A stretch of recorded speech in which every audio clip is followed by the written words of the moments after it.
good morning, good afternoon, and good night. My name is Marv Fikes Jr. This is Become the Podcast. How do you become anything you dream, you declare, you commit, and success is your next breath. So, in my last podcast, I had special guests on, Kyle Barlow, basketball assistant at the University of Toledo, or Toledo University, and just had a really good conversation about team chemistry. We also kind of cracked the code on what makes. Well, we cracked the code on what makes a player special. And then we talked about three different levels of competitor. And so what we said is you need a player who's got the skill, right? They got to have a good high level of skill. They also need to have great instincts, things that you just can't teach.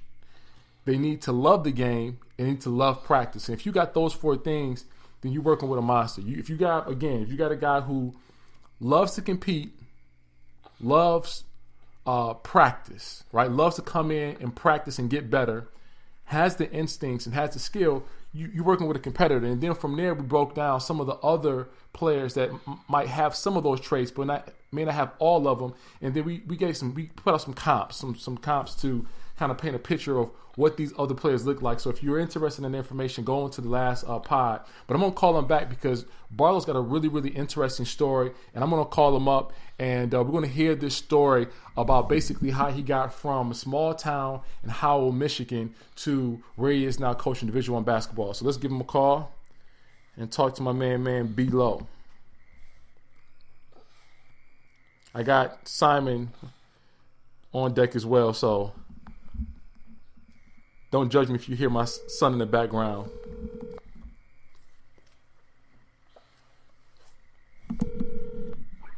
Marv, what's up, baby? B-Lo, how you doing, man? Good, man. How you feeling? I'm good.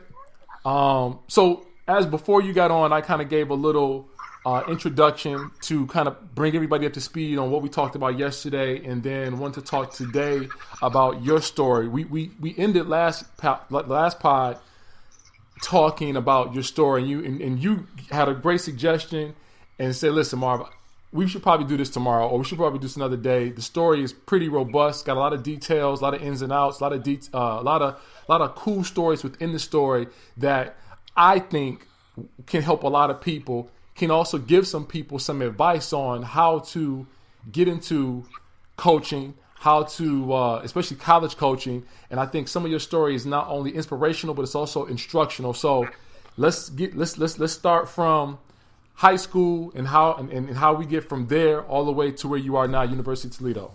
Okay. Let me ask you this first. Have you ever seen the movie Inception or know the premise of it? We've talked about this before. And I know once you kind of give me the premise, I'll say, I haven't seen it, but I know once you give me the premise, I'll say, oh, yeah. So I'll just say, no, I haven't, and fill me in. You still there? Yeah, okay, I'm here. Okay, cool. I'm on the Indiana toll road, so I might go in and out of no problem. You just let me know. Yeah, we're good. So the basic premise of the movie is these thieves go in and they can jump into dreams. Okay. They know how to jump into the dream world, and in that dream world, you're not Marv Fox, you're Marv Fox dreaming, and they use that to extract information from subjects, like a bank code, where something's hidden, that sort of thing. But the reason they call it Inception is not extraction, the movie, is because they figured out instead of taking an idea from someone, how about we plant an idea into someone's brain, and is that possible? And so basically the whole premise of the movie, and I'm sure a lot of listeners out there have seen it, so I don't have to go into too much detail, but the whole basic premise of the movie is Inception is basically an idea so strong that's ingrained in your brain that whether it's fact or fiction, someone put it there, but you don't know they put it there. And everybody could be telling you in this alternate reality that this is the way things are, this is going to happen, but you are saying, no, I don't care what anybody says. This is my journey. This is what I believe. This is it. So it's, I don't really call it a journey for me. I call it an idea that's just blossomed and on behalf of obsessive thought. So in high school, I just wanted to be. I knew I wanted to be a high school coach. Like I thought that'd be the coolest thing in the world. to be a high school coach because I played. I wasn't that great, but I played. And I'm thinking, okay, what's the next step to be a high school coach? Like, people go to college. I'm like, I don't really know what I want to do in college. So I'm like, all right, well, I'm going to play in college. And that sounds great, right? But there's one problem, like we always say with Allen Iverson, well, here's the problem. Here's the problem, Kyle. That nobody wants you to play college basketball at their school. And I had reached out to everybody. I had my high school coach reach out to everybody to no avail. And finally, in the spring of my senior year, after the season had concluded, my sister, Betsy, who played basketball at Concordia, just got done with her freshman year, started every game, had a great freshman season.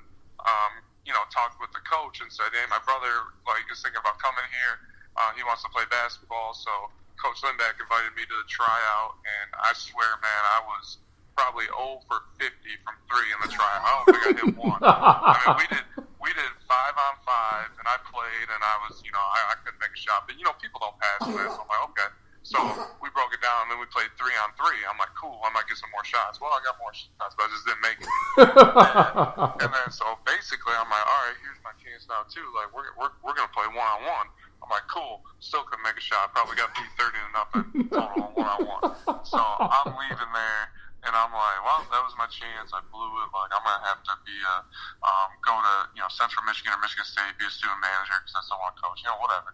But I just love playing, and a couple days later, Coach Lindback called me and said, hey, I want to invite you to be a part of our basketball team. And first I'm thinking, like, what is this guy on? Like, did he get the wrong number? Like, what are you even thinking? And so I asked, we had a conversation. I said, Coach, I just have to ask, like, I'm supposedly a shooter, and I didn't make a shot. Like, I didn't prove to you guys at all that I could play, so I just have to ask, what did you see?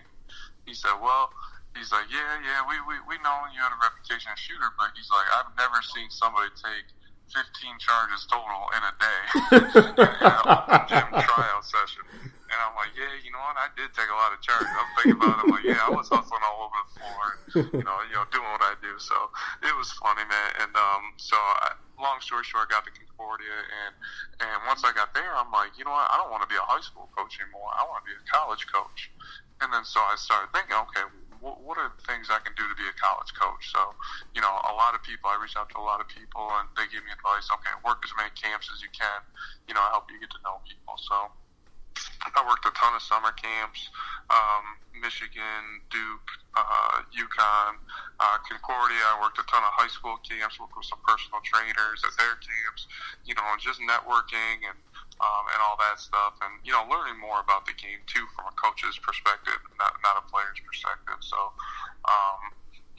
finally, after my career ended, I remember. Well, first of all, I remember my senior year. I was sitting with geek Kyle Tomes up at Chrysler watching the game, and I remember looking down at the huddle in a timeout. I said, "That's gonna be my job in a couple of years, man. I'm gonna be the GA of Michigan because everyone said GA is the best way to go to get to college, get your start.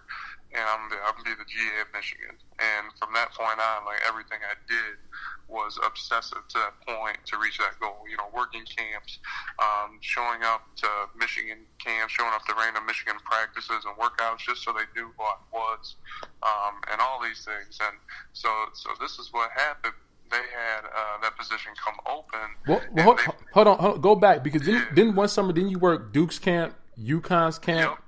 So I think that's one of the cool things, because those camps are not easy to get into. Like, I worked Michigan's camp because of you, and then when you left, I was still able to work it because of you. You know what I'm saying? But those camps are not easy to get into.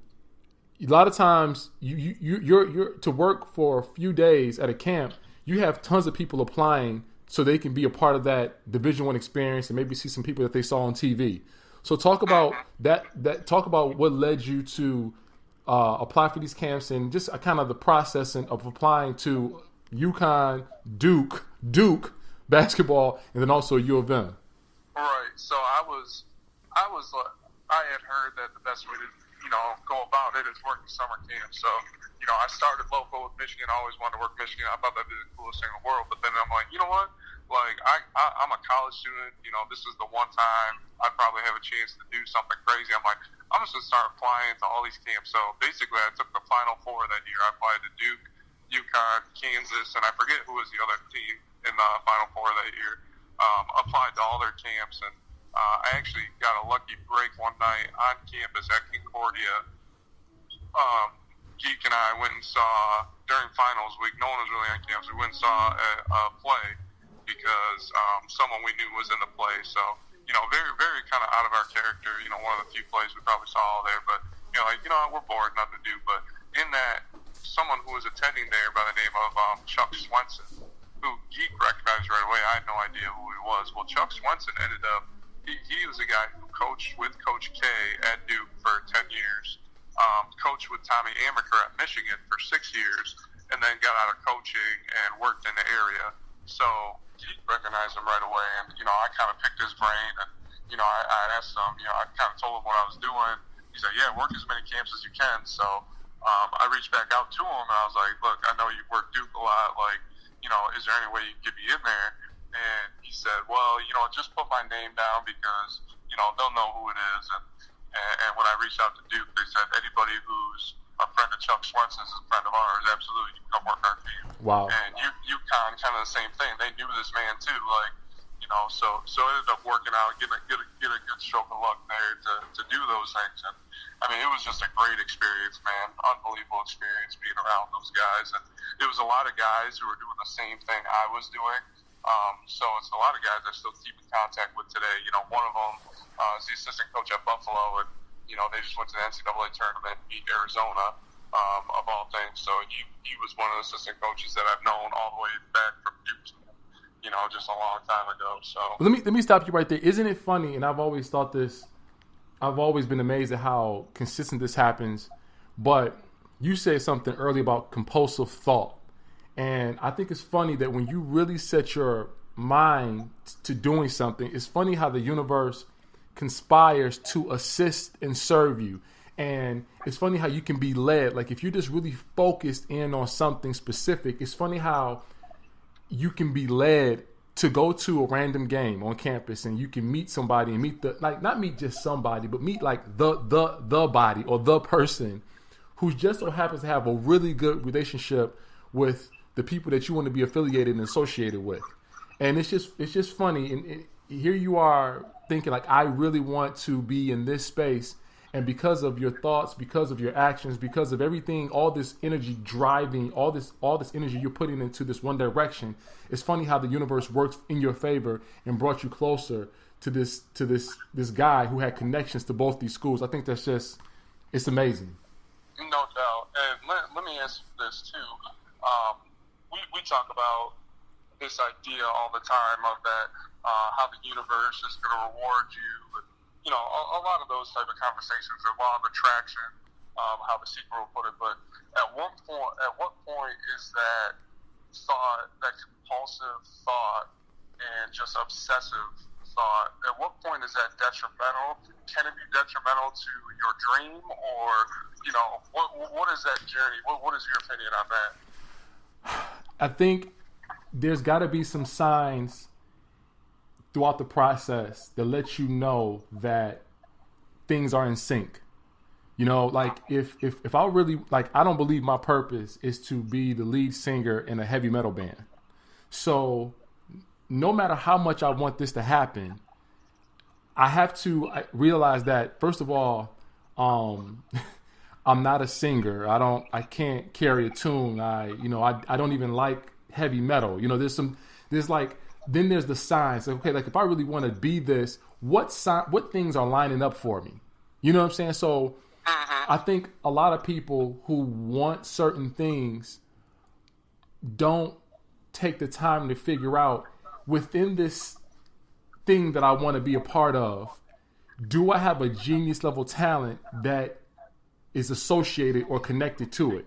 So a genius level talent is a natural ability capable of being converted into a genius level skill. So I think somehow you have a genius level skill, whether it was understanding the game, whether it was shooting, like you had something in you that was a skill that made basketball make sense. And then there's the passion thing. It's like, what's the one thing that you would do for the rest of your life to benefit all of humanity, regardless of compensation? Below, I know for a fact, if your finances were taken care of, right, and you never had to work a day in your life, you'd be coaching for somebody like you were going to get $1 million paycheck at the end of every week. Like, no doubt. So I think once you figure out what your highest talent is and your highest passion, and then you kind of have this idea, okay, this is my purpose, or I think my purpose, then you're starting to look for, if this is my purpose, what instances keep coming up that keep hope, that keep my hope alive, or keep me moving in this direction. And I think there's a lot of times when people want things really badly, but like the passion isn't there, or you want it really badly, but the skill isn't there, or maybe you think you got your passion, but then you realize, like, wait a minute, all the instances in my life, all of them are, there are none. There are no instances or no moments that pull you closer. And you can look at the fact that you shot poorly but still made a college team.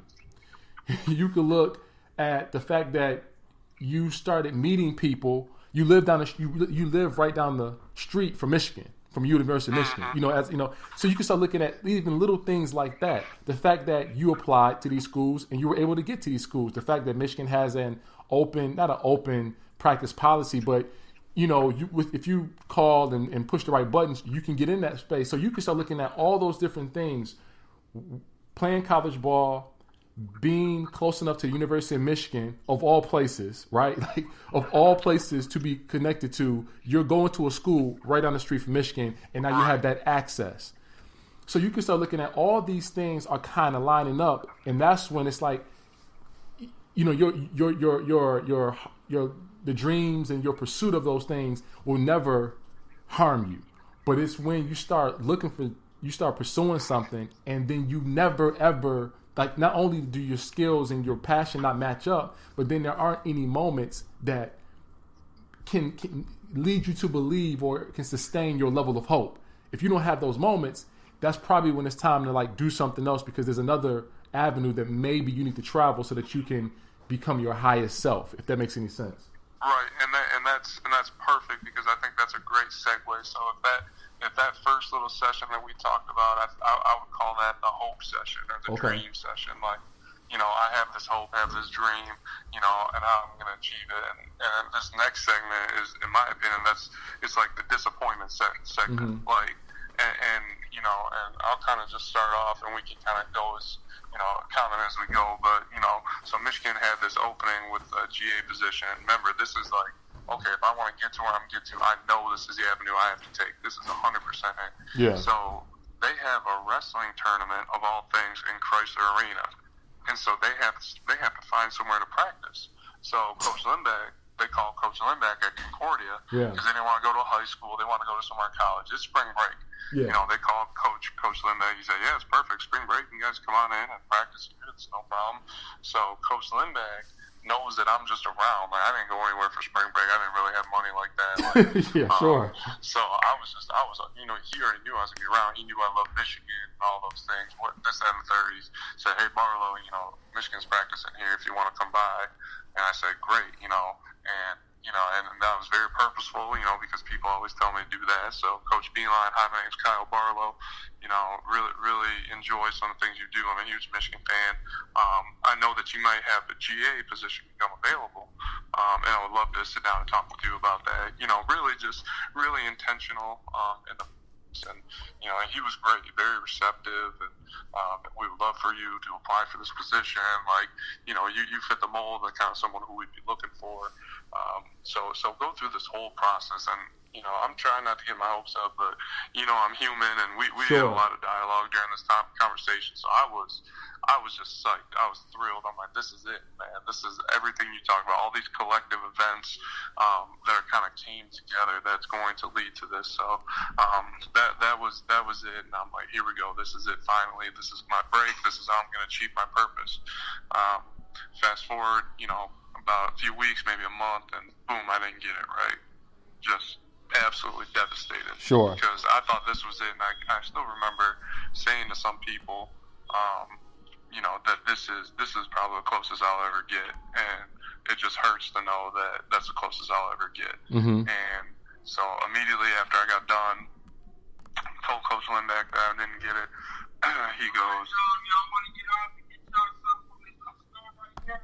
"Oh, I'm sorry." Well, we good. We good. Yeah. First thing he says, he goes, "Our bus driver is about to ditch us in the middle of Elkhart, Indiana. By the way, this is crazy. I'm taking the megabus home from Chicago to Toledo. We're about to get ditched, but all right." Anyways, adversity. So first thing he says, right, is well, we'd love for you to be the GA at Concordia. And I said, I appreciate that, Coach. I have to think about it, but my instinct in my head was, hell no. Sure. Like, bro, I ain't. And don't get me wrong, I love Concordia. I love Coach Lindbeck. Love Concordia. That gave me the opportunity, all that. But I remember talking to you, and as you quipped at the time, you said, "Yeah, we're not interested in second place trophies." Like, which is true, man. Like, it really, like, that's not, no, man. Like, I've been around Concordia. Like, I felt like I've done the things I need to do there. Like, this is time for me. This was my time to go to Michigan. Sure. So he offers me the GA there. And the other thing with that is I'm not going to be making any money being the GA there, and so I'm like, you know what, Coach, I got to pass. I'm going to, start my student teaching. I need that to get that done, to get certification. I'm going to see where this leads, So number one point when people are like, what are you doing? Like, you want to be a basketball coach? You got a great opportunity. People would kill for that opportunity. Sure. To be a GA and at a college basketball. And, a lot of high school coaches said that they would kill to break into the college level. But, I'm like, no, this is not my purpose. This is not it. So, student teaching and having a really good time there, and assistant coach at Concordia just as a volunteer. After the student teaching got done, they said, we really like the things you do. The kids love you. You seem like you're driven, you're motivated. We want to offer you a full-time, long-term subbing position, pays $15 an hour. And I'm doing the math in my head. That's $15 an hour times what? 7 hours a day.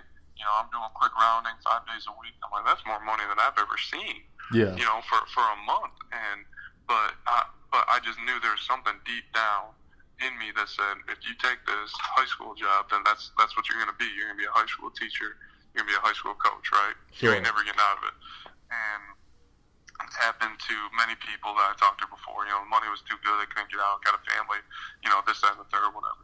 So I said, you know what? No, like, I appreciate it.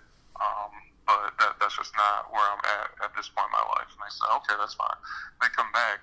No kidding, Mark. The next day, they said, all right, well, we able to get it approved through our administration. We can offer you $20 an hour for a long-term sub. And by next year, we can not guarantee, but we can basically guarantee you're going to be a full-time teacher making $38,000 a year. And to me, that's like $1 million. Think about, a college student not having anything. And, these Division I students I coach right now, they don't even know what that's like because we were paying for school and we're trying to find money. Sure. Like, you know what I mean? Like, we're doing anything for peanuts and, eating hot dogs in the nest all day. But, yeah. So they come and they say, I say, you know what, it's just not my journey. But I'm just telling you, it's not about the money. Like, I didn't mean for it to come across like I want more money. That's not it. Like, I appreciate everything you guys have done. This has helped me in many ways, but this is just not it. So, all right, we understand. Marv, I come in the next day. They said $27.50 final offer, and I'm like, what the heck? Like, I'm not even asking for this, right? Like, yeah. And a sensible person would say, all right, let's do it. Let's turn this into a full-time job. That's a lot of money. People would kill for a job. And this isn't a bad economy. This is 2010. Sure. This is a terrible economy. People can't get jobs. My classmates, I look around the room and they're struggling to get jobs. But I'm like, you know what? Like, this is not what it's meant to be. So they say, okay, Kyle, then what do you have going on right now? What are you going to do? We understand. What are you going to do? I said, well, I haven't really figured that out yet. And so they said, so you're turning down this money. I'm going to be possibly a full-time teacher by next fall. You're turning this down, but you have no backup plan.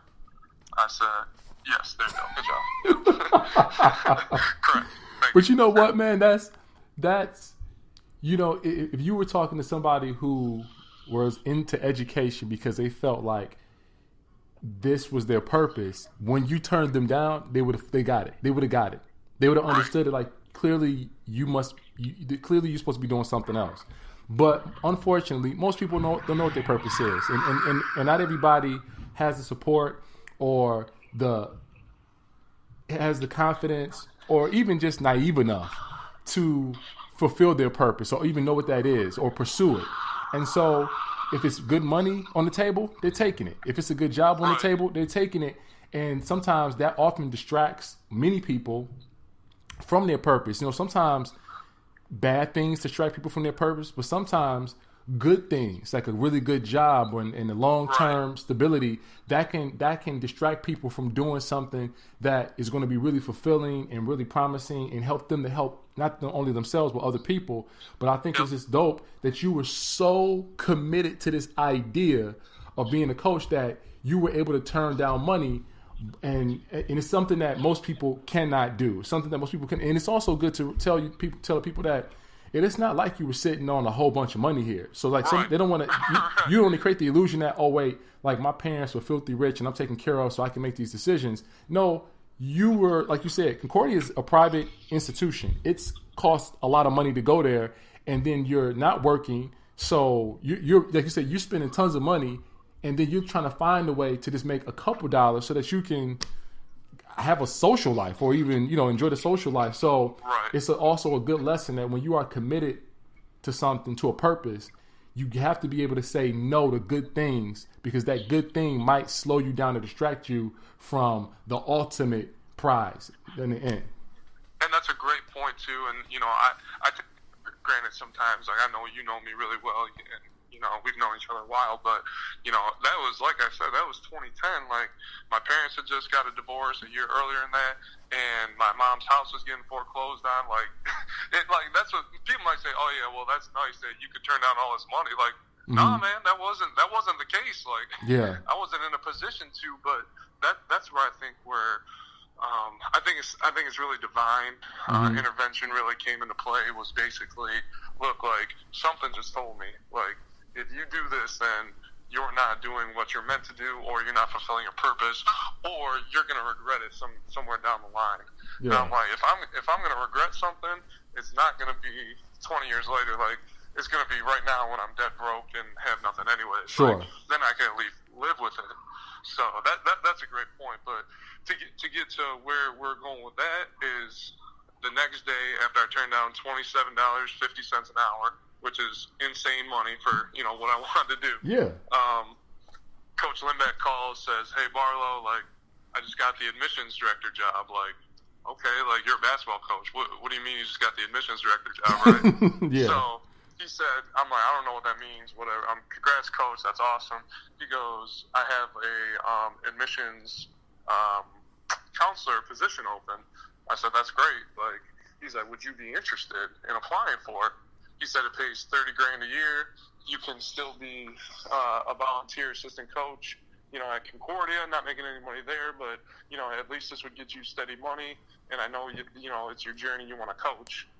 And I said, you know what, absolutely, because right now I still have an option to get my master's from a Division I school. And I'll go to Concordia. That's great, right? Yeah. That's great. That's what I'm doing anyways. I'm coaching college basketball, which is what I want to do. And still have the opportunity to get my master's if something came along for a GA. So did that. I was on staff with you for a year and a half, or two years, full years. And, I really enjoyed it. And if you remember, the one loss, man, it just took pretty much all the wind out of everybody's sails. But to go back to the theme of disappointment in this segment was, remember that Lord's game? Oh, yeah. So we're thinking we knock off Madonna on the road in the conference tournament, and Lord's knocks off Cornerstone. So now instead of going to Cornerstone, we got a home game, and if we win this home game, then the league gets 2 bids this year. This would be the first time in Concordia history that we could get to the national tournament. Yes. So morale was high. We had already beaten Lords that year. We get a home game out of it. Morale was great. Long story short, we lost. Yeah. Just devastating. Yep. Devastating. And that's how I felt. That's top 2 worst losses of my career. Lords at home and Louisville in the national championship game. Absolutely. Like, just devastating. So, you know, that happens. I go down. I decide to drive to Louisiana with a few friends for the Final Four. I'm like, I've never been to the Final Four.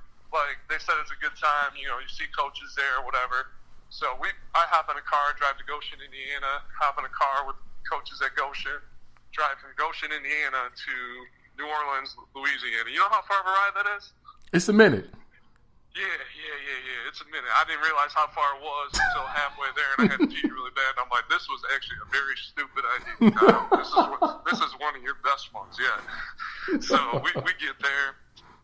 I see coaches, like everybody says. See Coach Beeline, and you know, I say hi. He recognized me, knows who I am, which is pretty cool. You know, I'm walking out one day at a restaurant, and I see the guys from Michigan that I had worked camp with previous years. You know, the director of operations, video guy, GA. You know, kind of chopping up with them, and the GA says, "Hey, you know, I'm done. You know, with my GA spot after, you know, this is my last year." And I said, "Oh, okay. You know, what's next, man?" And so we're kind of talking about that. And he said, "You know, one of my jobs is to find somebody to replace me." I said, "Oh, yeah?" And he goes, "Yeah, and, you know, you're someone that has always come to mind. Would you be interested?" And, you know, I said, yeah, interested, maybe, you know, I'll think about it. So, obviously, jump at that opportunity, man, and ended up getting the opportunity to, you know, I get all my hopes up again, get the opportunity to interview in front of them. This time at the new basketball center, bro, that was divine intervention too. Like I was like above my body watching my mouth move and myself talk in this interview. Like it could have gone any better. And you know, I had prepared for that. I had so many things that I had done and prepared for. And, you know, it ended up just being, you know, a conversation where you're just shooting it with friends and. And that's how it really felt. So it felt really natural. And I actually did a Tiger Woods fist bump once I turned the corner on my way out. You know, I had my $38 JCPenney suit on, you know, the only one I owned. I turned the corner because there's construction, so that no one could see me, and did the Tiger Woods fist bump. Just because I'm like, if I'm going out, at least I went out, you know, I gave a good interview. You know? Sure. And so, you know, he calls me that night, says, "Hey, you know, Coach Beeline wants to interview you with the assistant coaches." And he flew back, right? He's like, "Be there tomorrow at this time." And I'm like, "Wow, that's a quick turnaround." He's like, "I can't say anything, but it's looking really good for you. Just be there." So, you know, I ended up getting that job then, and you know, that's kind of really the rest kind of took care of itself as far as everything goes. And you know, I don't want to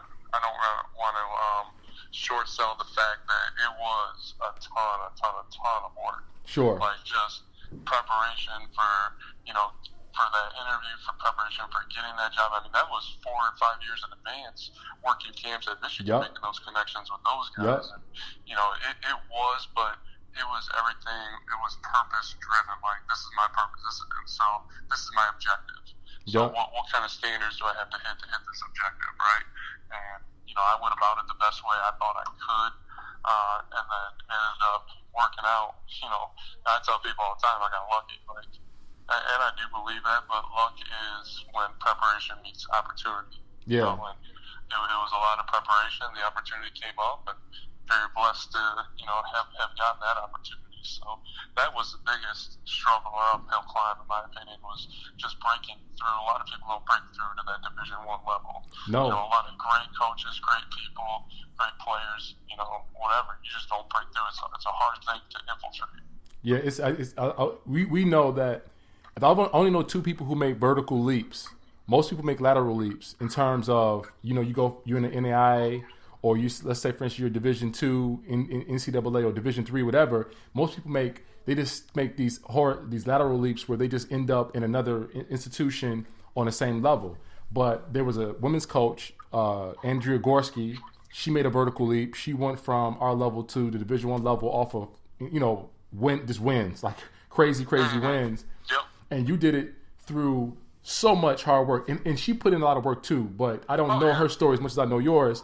But you're right, man, not a lot of people that we know that on our level can move vertically.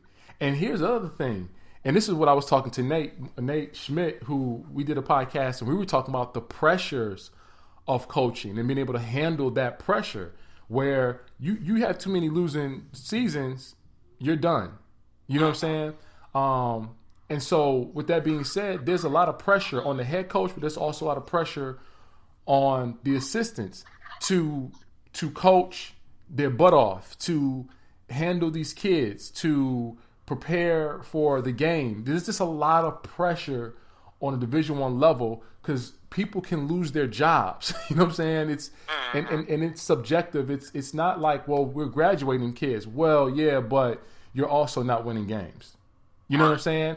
And to go from the NAI level where you don't, no one gets fired on the NAI level unless it's something egregious and just absolutely not for losing 1 or 2 seasons in a row. You don't. Yeah, so you got to really be. I mean, you got to. When if somebody gets fired on our level, it's like y'all must have did some. Y'all must have messed up. But to go from our level and to develop the work ethic and the fight and the grit and the toughness to handle yourself at Michigan, and then to now be at a place on the Division I level and be able to handle that grind and the expectations and the pressure of winning, although you're not the head coach, you get some of that pressure as well. Because whatever he gets, you're going to get some of that too. I think that's also a very remarkable thing because not a lot of people from our level can take the pressure on that next level. Well, you get the pressure, at a Division I level. You get what you get paid for. Like, those coaches are paid very well. The head coaches, assistant coaches, everybody on down, they're paid very well. And with that, pay comes that pressure. Now, there is similar type pressure at the NAI level or at the level we're at, but now you're talking about, okay, this guy makes, this head coach makes $35,000, $40,000 a year. Yeah. The assistants make $1,000 off camp. Like, they have to work these other jobs. Like, that pressure comes from different places. The pressure comes from providing for your family or providing for yourself while still coaching. And I think it's just different kinds of pressure. Sure. Because it's nothing less. Like, it's the grind and the urgency wasn't greater at Michigan, as weird as that sounds. Mm-hmm. And a lot of people might disagree, like, from an outside looking in. But the grind and the urgency at Concordia was like, look, we're doing this. Like, we're working. I was working admissions, 8 hours a day. Yeah. And then going to practice, and then going recruiting, and then getting home at midnight, 1 a.m. from recruiting, and waking up at 6 a.m. and going working 8 hours a day at a desk. Which is tough. I'm on to fall asleep a lot of the times, but it's like, okay, this is the pressure I'm under here, which is a different kind of pressure, granted, but I don't think it's any less. No. It's different. It's different. We talked about different types of pressure, and just all the. It's just so much, man. It's just so much pressure. Like, you're right. Here you are working to be a Division I coach, but you got to do the admission. I worked in admissions too for 2 years, and I know that's a hell of a grind. It is. All the stuff you got to do, and then here you are coaching and putting in, a ton of work. You're not just like, when you get a chance to coach, it's not like you're just showing up and you just messing around. You're preparing for teams, you're scouting, you're recruiting, and then you're doing your job. And if you show that you can do any more, Lindbeck's going to give you more. So you got so much on your plate, but it's all, and that's the thing about this whole purpose thing. And I believe that once you understand your purpose, so like life is either doing one of two things. Either it's bringing you closer to your purpose, and once you recognize what your purpose is, it strengthens you within your purpose. So you can look at, would you be who you are today if you didn't answer the bell when you were given this opportunity to work a full-time job with that you often work more than 40 hours. And then you're now being a college coach, and you did all of that work. You did all of that work, and that is probably what gave you the work ethic and the level of awareness and the level of follow-through that allowed you to do Michigan's job. Had you not had 2 jobs, basically, you probably wouldn't have been conditioned to do what Michigan was going to ask of you. No doubt. Now, that leads me to a question that I was going to ask you. Is sometimes people will see there's inevitably going to be roadblocks, right? Yeah. To everything. There's going to be roadblocks. There's going to be setbacks. Are you? Hold on a second, Mark. Yep.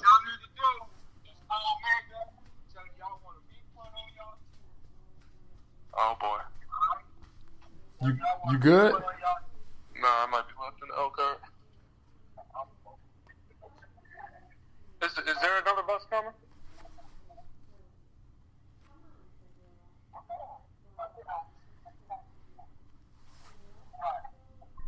Yep, we good. All right. So my question for you is, with these roadblocks, with these setbacks, are these all tests to strengthen or to sharpen your skill, to sharpen your talent, or, like you said earlier, are these signs that maybe this is not your purpose? Yeah, and yeah. How do you distinguish between the two? That's a good question. It's hard to distinguish the two. I think a lot of it is about perspective. But I think there's a difference between things not going right and things being tough.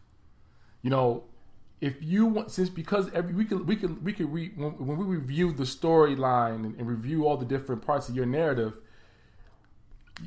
there was enough basketball involved that was always giving you the green light to keep going.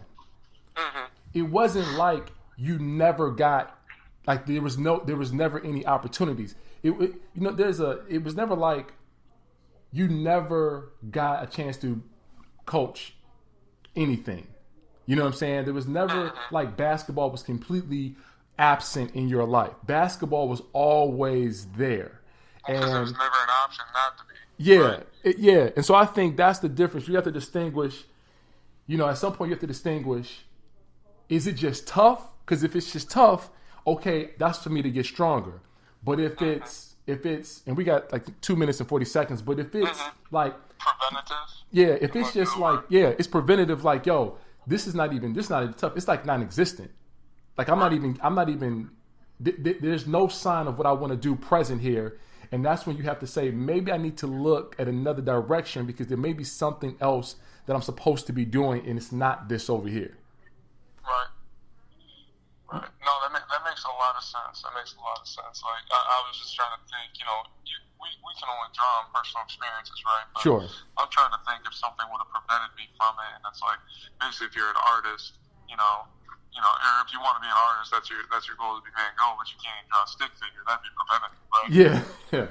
Well, you can look at it like this. If you wanted to coach and you get done playing basketball and Lindback doesn't get the job in admissions, you know what I'm saying? And now you're like, okay, do I just continue coaching basketball or do I go work a job?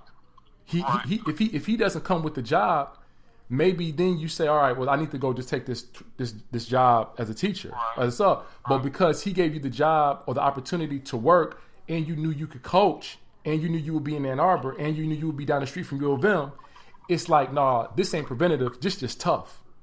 This just tough. But that's it, man. I got 1 minute and 16 seconds to go. Okay. But listen, man, we'll wrap soon. I won't kiss you up tonight because I know you trying to figure some things out. But let's talk probably this week, and let's talk about our next conversation, man. Let's get back after this thing because, man, it's been a blast. For sure, man. Replaying that story. It's fun talking to you, man. It's like, honestly, like when we have these conversations, even just on the phone, whenever we wrap together, it always ends up something special, I feel like. So the more the merrier for me, man. As much as you want me on, I'd love to be on as much as you can. Cool, man. Well, we'll talk, and we'll come up with some more content. And we'll take it from there, man. I'm going to let you go. I'll talk to you soon, man. Thanks a lot. Appreciate it. Yep, thanks, man.